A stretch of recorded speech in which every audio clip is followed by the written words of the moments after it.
Welcome into the Locked On Knicks podcast. The New York Knicks fell in the summer edition of the Brooklyn Bridges War, 92-85 to the Brooklyn Nets. Another promising effort for Pacome Dadiet, despite some poor shooting. We go through the highs and lows of his game before breaking down the Knicks' two summer point guards. All that and more next on Locked On Knicks.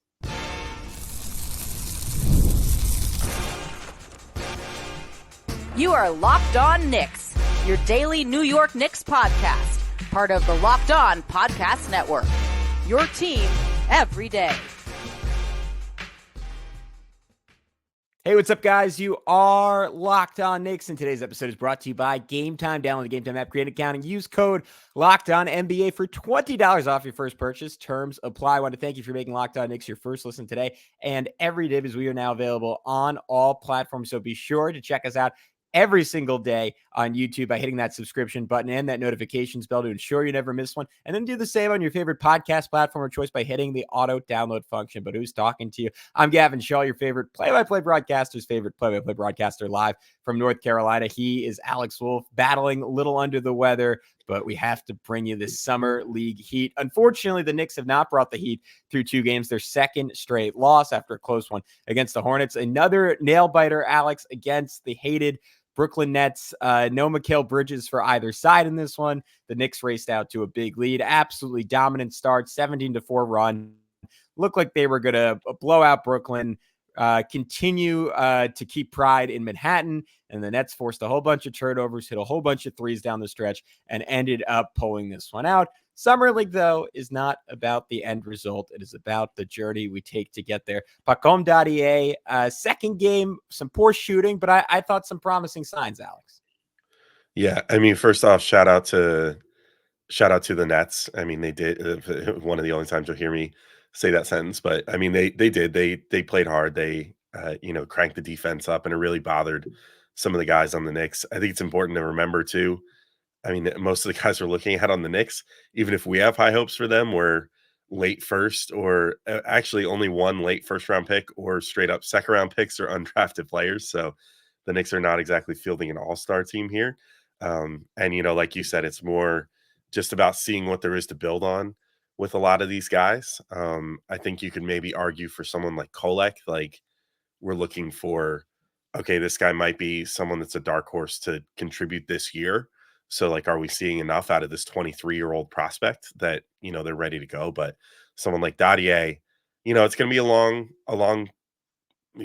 next couple to few years for him, getting his way, finding his way in the NBA, establishing himself with the Knicks, maybe getting to the point where he can contribute at an NBA level. So I think we're going through some of those growing pains right now in Summer League. But despite, like, if you look at his box score, and I said this after game one on yesterday's show, when I was recapping what he did in game one, like, I think if you're just looking at the box score stats for him, you're like, ugh, it's pretty ugly for him right now. Like 11 points, 8 boards, 2 assists, 3 turnovers, fouled out in almost 29 minutes, shot 4-13 for 31%, 2 of 7 from 3 for 29% from there.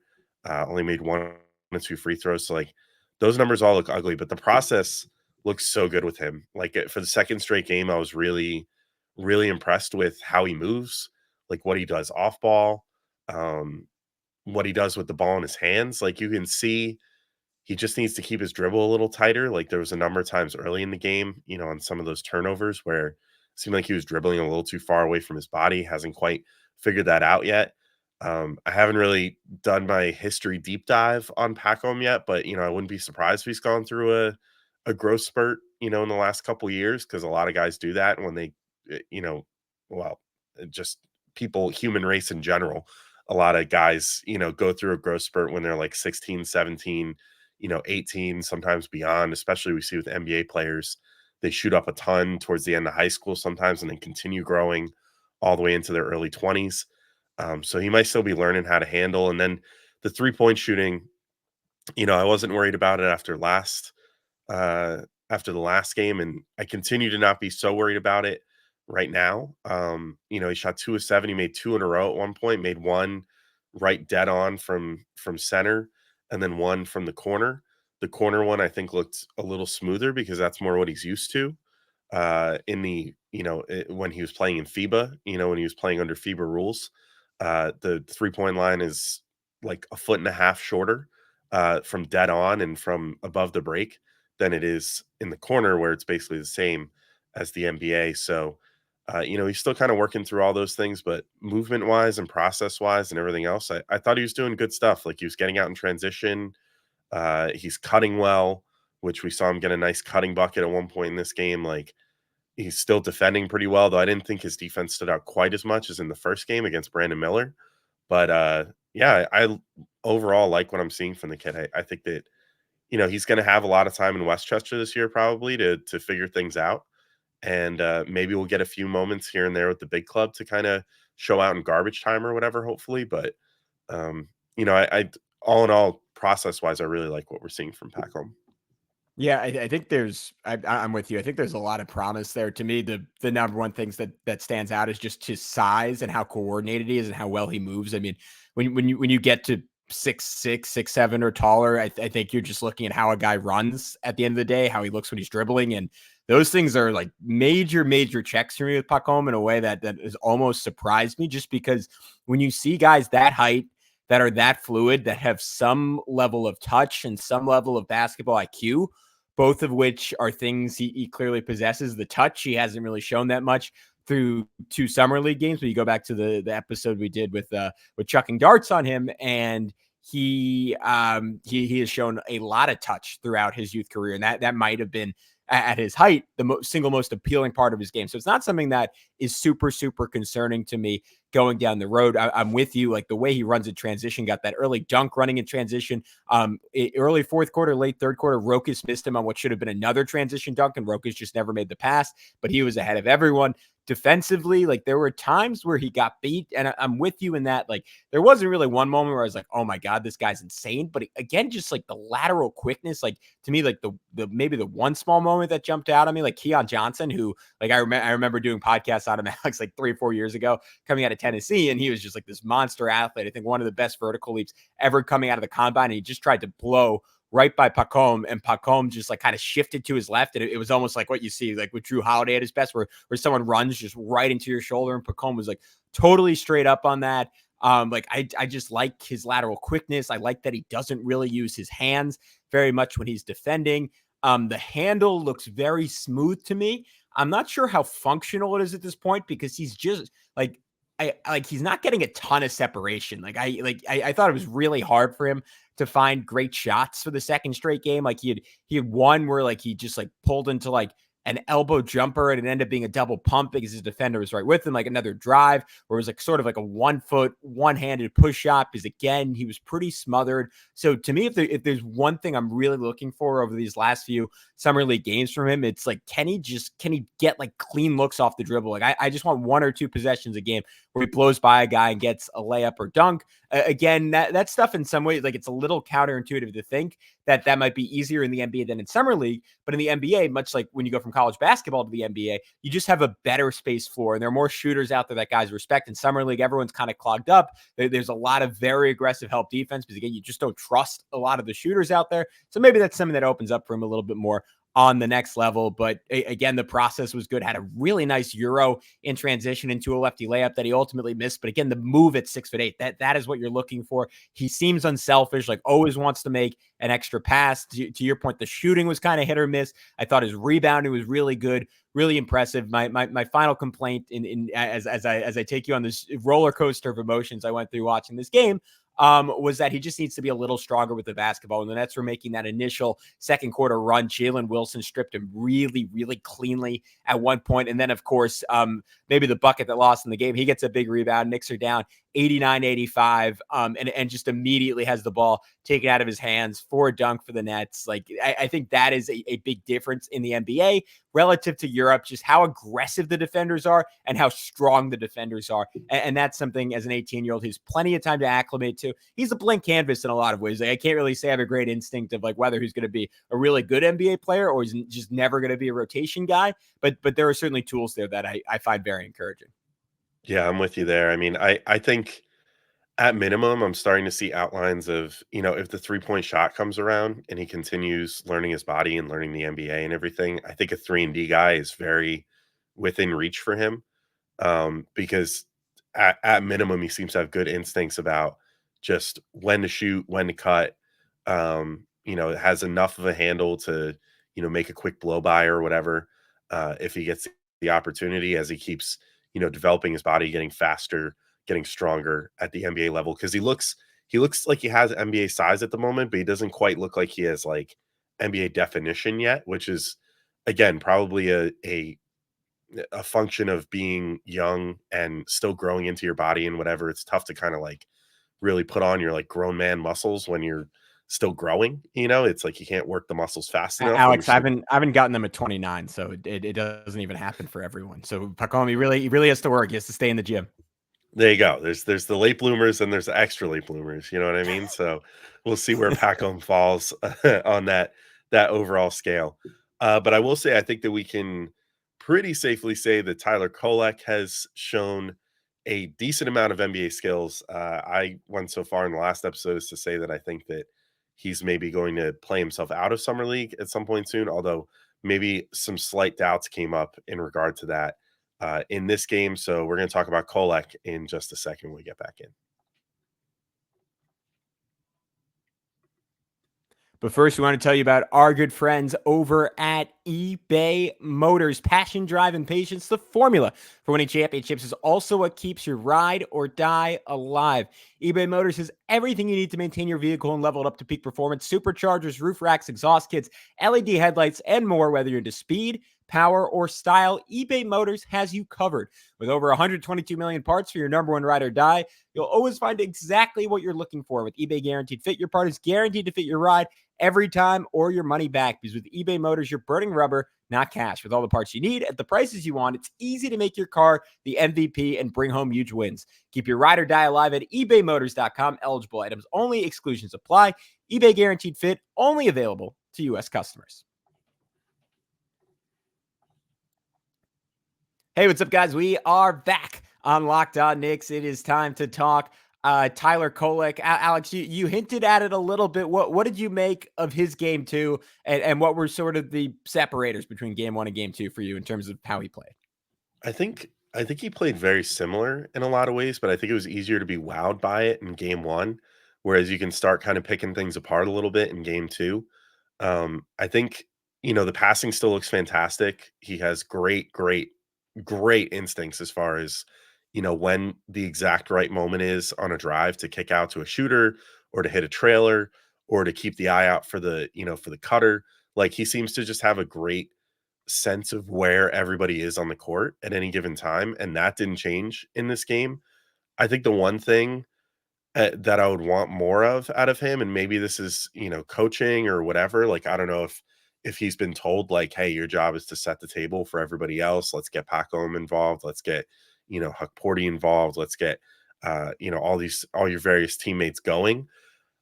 I think that I want to see him be a little more aggressive with his own shot. I guess the problem in this game is like he took 5 threes, he didn't make any of them. And, we were kind of led to believe like, and the stats would suggest he's a pretty knockdown 3-point shooter. So I want to see more of that out of him. I think I just want to see a little more scoring aggression from him because he seemed almost overly deferential in this game. But finished with a very similar stat line, 6.7 assists in this one. Like, I think that we kind of know what we need to know about his passing chops at this point. And at this point now, he has competition. Like, if he wants to potentially crack the rotation this year, like, there was a more clear path a couple days ago until the Knicks signed Campaign, who is a legitimate 3-point scoring, good passing, NBA point guard that can potentially snake some of these minutes from him behind Jalen Brunson. That we maybe thought Kolek might be able to, like, hey, if the Knicks need more of a pure passer out there with the bench unit, Deuce McBride might not be that guy, but you could probably play Kolek and Deuce together just because of how good Deuce is on defense against bench units. Like, that might be a combo you could go to from time to time if you needed it. Now, like, I think unless Kolek can show that he can score a little better, we might be looking at like, okay, this team needs to win those bench minutes for sure. This is not a developmental team. It's not really a team where you're going to see a lot of minutes be sacrificed for the good of developing players and whatever. And that might limit Kolek's ability to find minutes now at this point. So I think I would not be surprised if in today's game, this afternoon against against the Kings, if he looks to maybe get his own shot a little more early. But if he doesn't, then I think that maybe tells us a little bit about like, is he being coached to not do that, or is he just flat out, just not a score first type of player, which is fine if he's not. But I do think that that's something that he'll have to develop a little further, or at least develop his, he does pretty well off ball, but just continue developing that. Like there just has to be a little more there, I think, with his scoring before he will be able to like step right in and make an NBA rotation, I think. Yeah, I think you nailed it. To me, I mean, this is my first time to come on and get a chance to talk about him after a summer league game. The thing that stood out the most is he has NBA level pick and roll craft already, and that is not something to take for granted, even for an older rookie. That it is extremely rare to come into the league with all that in your bag. Like I think I would only describe Jalen Brunson as having gotten there this past season.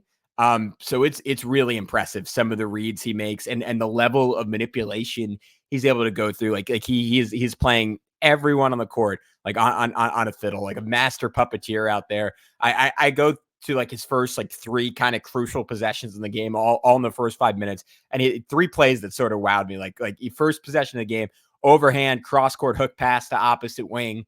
Like that just shows off what a deep bag he has as a passer. And again, that's an advanced pass. It's something that Jalen Brunson is still sort of working on perfecting on a game-to-game basis. And he has it down pretty well.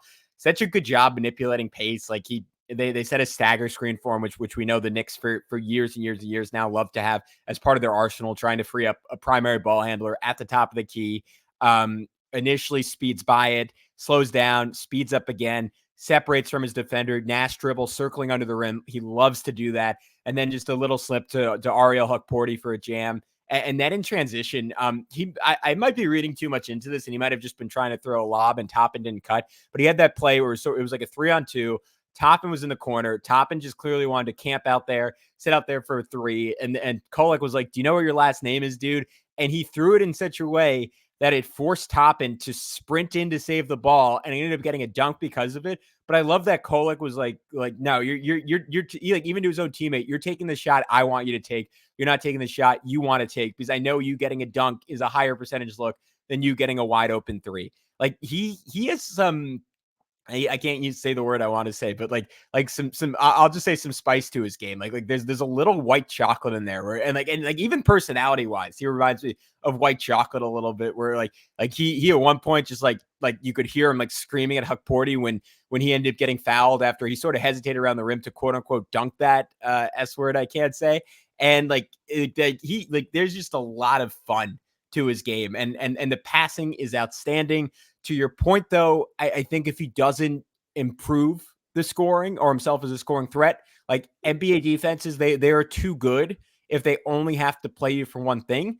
And I'm not saying that rules out that he could be a decent backup point guard, but if he's ever going to be anything more than that, like he is just going to have to look to score. And he shows flashes of being able to do it really well. Like not even just at the college level. The last 2.5 minutes of this game is when he got his first bucket. And then from there, like when the Knicks desperately needed it, he's like, all right, my time to shine. And like just goes right into two defenders, double pump layup. Another one where he blew by his guy and got to the rim. Like I want to see him playing really aggressive. Like it seems like he can create a shot whenever he wants, passing the ball.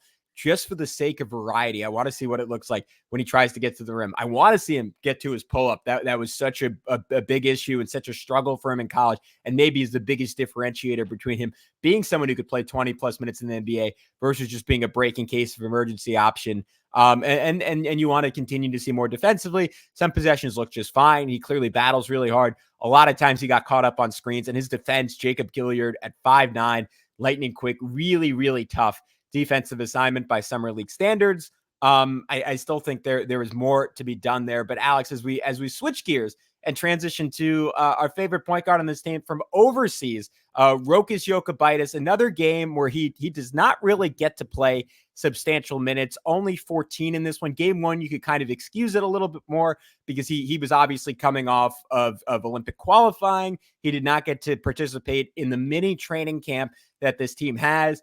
But another game where he only plays 14 minutes. I was hoping we'd see more of him and Kolek out there together. We got that maybe for 2-3 minutes total. What did you make of his night? And I think maybe even more importantly, what did you make of his comments after the game that he was saying he feels like he's ready to make the jump to the NBA? He's excited to come over, and yet following the campaign signing and of course Kolek being drafted, like it just doesn't feel like there's I think there's a likely world where if this team keeps Deuce McBride, none of those three guys are in the rotation to start day one. So I cannot imagine you have a roster where you have 3 point guards who are not playing. I can't imagine he wants to come over from Europe not to play. It's sort of a weird situation all around.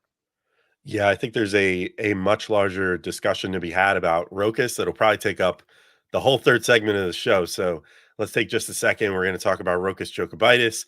Also, we'll talk about Dimitro Skapenstev, who had a really fantastic game, kind of had a dark horse game for like, maybe this is the big we should be looking at as a potential fill in later on in the season if need be. So lots more to talk about in just a sec.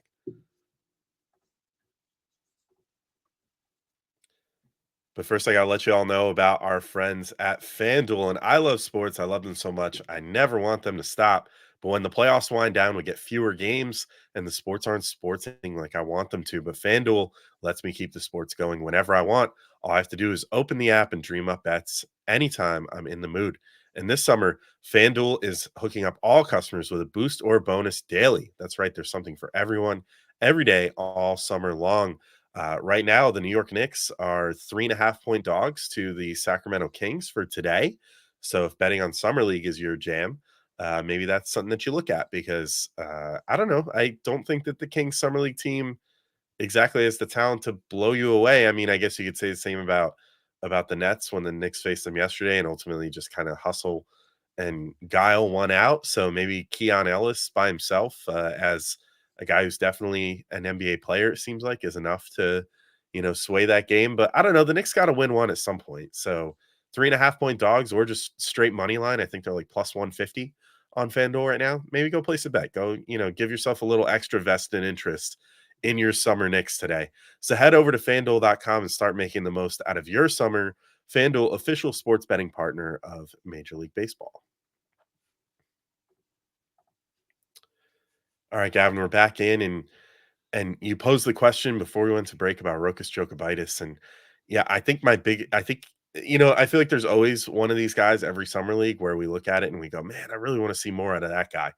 And this summer it's Rokas, and I think that was kind of the case a couple years ago too, after the Knicks drafted him, where we kind of wanted to see more, and then unfortunately he packed up and left after 2 games to head back to Europe. This time, I don't think that's going to be the case. And, like you said, he's making very bold, very, public facing comments about, I think I'm ready for the NBA now. Like, I don't, I'm ready to go. And I kind of agree with him. Like, I think through watching these first 2 games, I would say that of all the players that have taken the floor for the Knicks, like Kolek has the most NBA skills, I think, right now, which mostly revolves around his passing and his ability to, run in offense. But I think Rokas has the second most NBA skills at the moment. I mean, his ability to find his spots, his mid-range game is insane. I mean, it's like it starts to give you shades of like Brunson a little bit. You know what I mean? With like how easily he's able to find his spot and how automatic he's been from mid-range. Hit that really sick one, I think, at the end of the first quarter. Yeah, the buzzer beater. Yep. Yeah, the buzzer beater where he just like he got the ball, he got the kind of the hot potato with a few seconds left, and it was like, all right, buddy, you gotta make a shot. And he just drove in and then took a couple steps back, hits this like beautiful baseline midi right there. His patience, with when he's been tasked with running the offense has looked really good to me as well. I think that he's got, clearly the couple extra years of seasoning in Europe has done him well as far as being able to like read the floor and, be ready for, whatever's coming at him. I really like what I'm seeing defensively too. I think that he's held his own pretty well through these first couple games. Now it's, to your point, it's been a little harder to judge him because he's only played 14 minutes the first 2 games, 14 minutes each game, I should say. But, I wish they would feature him a little more. It's tough for me to figure out what their plans are for him at this particular moment because, if you're kind of trying to bring him along and be like, all right, let's see what we've got. We need Deuce insurance here for if we have to trade Deuce for a big or whatever. Maybe there's already trades in the works. Who knows? But I think you could also, if you're just looking to, pump values up for guys and, potentially make a trade for another big or whatever, you could be giving him more time on the floor to show like, hey, this kid is an NBA player. You can have his draft rights and you can have full negotiating rights to get this guy over to your team. I think that would be pretty appealing to a lot of teams that would potentially be shipping a big to the Knicks. So I don't really know what the plan is with him, but I hope that we start seeing more of him in these next couple games. And maybe, I mean, we were just talking about all the extra things we want to see out of Kolek, but maybe slightly less Kolek, slightly more Jokubaitis, and just tell Kolek in his minutes to be a little more aggressive and try to score more, and then let Rokas kind of run the show a little bit in his minutes a little more so than, just kind of getting a couple minutes at the point and then, having those couple overlapping minutes with Kolek where he's just kind of working off ball. But they even had Rokas kind of working off ball when he was playing with like Dwayne Washington, which is a little bizarre to me too. I'm like, why not give it to Rokas and see what this kid can do? Being the point guard, which is what he's done in Europe for the last couple of years. So all in all, I would just say my impression of Rokas' summer league so far is I'm impressed by what he's shown, but I'm definitely a little confused by how the Knicks have chosen to utilize him thus far. Yeah, I have no idea what the plan is. Like to your point, if you're trying to trade this guy or you're trying to pump up his value, and even if the plan is to bring him back over to Europe, like even just to trade the rights to him for like a team, I don't know, let's just say like the Charlotte Hornets, who are like, yeah, we could make a bet on a promising backup point guard who was one of the better point guards in FIBA in the World Cup last year. Let's take a bet on that guy. Feels weird to only play that dude 14 minutes a game. To your point, at the expense of someone like Dwayne Washington, and maybe it's just the fact that the Knicks want to reward him for being a good soldier and being an end of bench guy and saying, hey, you put in the time, like we're loyal to you, like we want to give you this chance to show out. Like that's amazing. Like just freaking like play, like get Rokas out there. Like if it's off ball, if it's on ball, like he just needs the minutes because to your point, I think he is really good. Like he certainly has like a maturity to his game that I think is beyond even, I would push back. I think it's beyond someone like Kolek. Like it is clear he has run a team. He's played at the highest of levels. There is an innate patience there. There's an innate control there. There is a lot to like. His handle's good. 2 points, mid-range game looks promising. I think the size difference really stands out between him and Kolek, where he's 6'4" and pretty bulky at this point. He looks to me to be maybe the most NBA ready guy on this team, but it's hard to be sure because he's just not playing all that much yet. And that is really, really surprising to me. I'm not surprised they brought in Campaign because this is a team that wants to compete for a championship this year. And having someone like Rokas there would just be like a major variable where Campaign, even if the ceiling isn't that high, you know exactly what you're getting with Campaign. And like it's someone who has showed himself last year against the Knicks, someone who's capable of playing, giving you like decent spot minutes in the playoffs. I'm almost surprised they didn't want to take a bet on someone like Rokas, because I'd really be interested to see what he could do if you just sort of gave him like 12 minutes a night in the NBA and said, hey, it's your show. I don't know if it would be great, but again, I kind of want to learn. And I don't know if we're ever going to get to with him, but we'll see how that one turns out. Alex, before we wrap up, I know you wanted to talk about Dmitry Skapintsev a little bit. The man I call the scapula. Impressive night from him. 19 points, 9 boards, 3 steals, 2 assists in only 17 minutes. His size obviously stood out, like super coordinated at his height. Like there wasn't one part of his game outside of that game tying 3 hit, which was wild. He also made a baseline jumper, so clearly it's pretty nice touch. I was going to say, like, there wasn't like one thing that stood out where I'm like, oh my God, this dude's insane, but it was just very, very solid across the board as a potential. I don't know why the Knicks would move off Jericho Sims, but if they did, as a new breaking case of emergency big if they ever needed it. Yeah, I think basically he's just sort of making me think that the two-way contract competition is going to be pretty gnarly here, and it's going to be really interesting to see how the Knicks approach who they give two-way contracts to. Like I kind of touched on it in the last episode a little bit, but I wouldn't be surprised if like Kevin McCullough Jr. ends up on one at this point, just because of roster crunch and everything else, and the fact he's not playing in summer league, which excuse me, you can't really fault him because he's injured, obviously, but and I'm sure they knew about that when they drafted him and everything, but it's like they're not getting as much of a look at him, so it's tough to be like, hey, we can invest like a fully guaranteed contract in you, like we just did with Tyler Kolek or whatever. So, does he end up with one of those spots? Then does Rokas, is Rokas open to taking a two-way contract? Like, would that be his path to actually ending up on the Knicks? Like, because they only have so many full roster spots left at this point.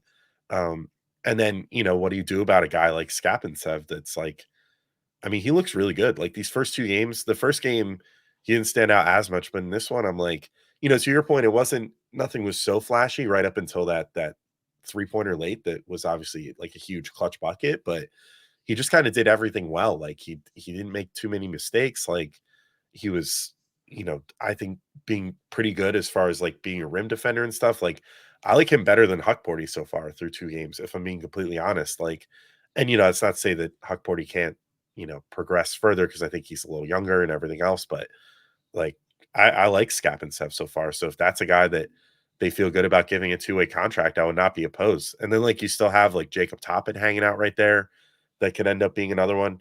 It's just a really interesting battle at this point. I don't know that I necessarily see Skapinsev like stepping in and getting minutes or whatever, but it does kind of remind me, and this is probably lazy because it's just Eastern European, really large dudes. But there's a part of it that reminds me a little bit of like the Timofey Mozgov situation way back when with the Knicks, where he signs with the Knicks in that 2010 offseason, and you're saying to yourself like, oh, whatever, he's end a bench guy. I've never really heard of this guy, and then all of a sudden he's playing big minutes for them at a certain point, and then he's part of the Carmelo Anthony trade. He's the huge sticking point of the whole trade. So maybe he ends up being like that, maybe not. I don't know. I don't know quite how far he'll get, but he's definitely impressed me through the first couple of games. Yeah, he was super solid. Dwayne Washington Jr. had another nice performance. Some really acrobatic layups. It was certainly good early in the game. The whole team got way too turnover prone at a certain point, and I want to see, like, I hope other teams try to pressure the Knicks the same way the Nets did, and I want to see Kolek against that. I want to see Jokubaitis against that. I want to see Pacome be a little stronger with the ball. And the great thing, Alex, to your point, we don't have to wait long because they play the Kings today, and we will have full coverage for that game for you tomorrow morning on Locked On Knicks. But until then, he's Alex. I'm Gavin. We'll talk to you very, very soon on Locked On Knicks.